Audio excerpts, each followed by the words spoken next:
porque nós somos trabalhadores, servidores públicos, a gente não afoga o sistema público. Nós tivemos essa alternativa com desconto na nossa folha de pagamentos. Então, nós tivemos a ascensão do plano, que foi de 2003, por volta até de 2011, 2012, onde nós tivemos deflagrado uma situação de desequilíbrio total financeiro do plano.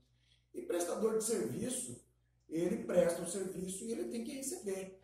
E isso é descontado em folha de pagamento, é descontado do trabalhador. Mudaram regras, em 2015 se melhorou as regras, ou seja, passou a cobrar mais do servidor, inclusive, para poder ter um encaixe financeiro, um fluxo de caixa melhor, passou a ser cobrado por faixa etária, passou a ser cobrado por participações do plano, deixando opcional a questão de desconto consignado na folha de pagamentos ou pagamento em boleto.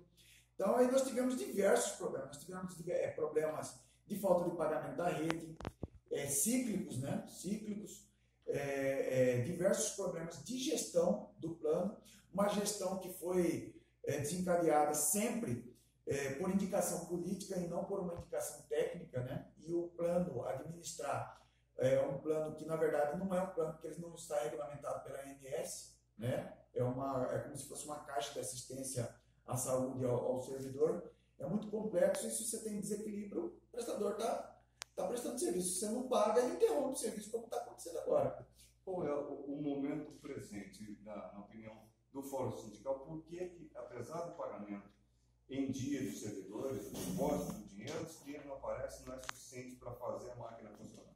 Ele é um problema idêntico ao que a gente vive hoje no MT Saúde, no MT Prev. Você foi descontado o recurso do servidor, nem todo mundo está hospitalizado, vou fazer uma observação muito simplória, nem todo mundo está hospitalizado, nem todo mundo está demandando dessa rede.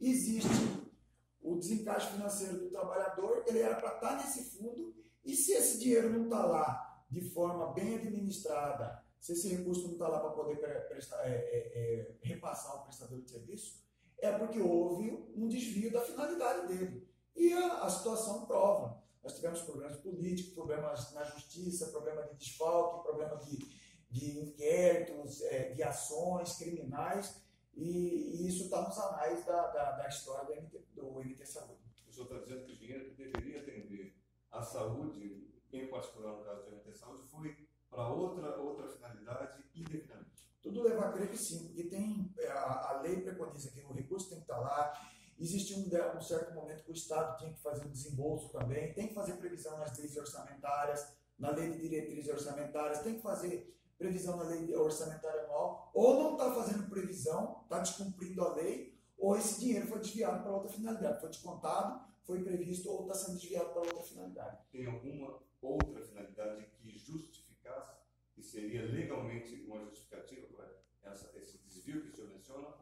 Vamos falar da questão legal. Pode ser que esteja sendo desviado para uma outra ação governamental.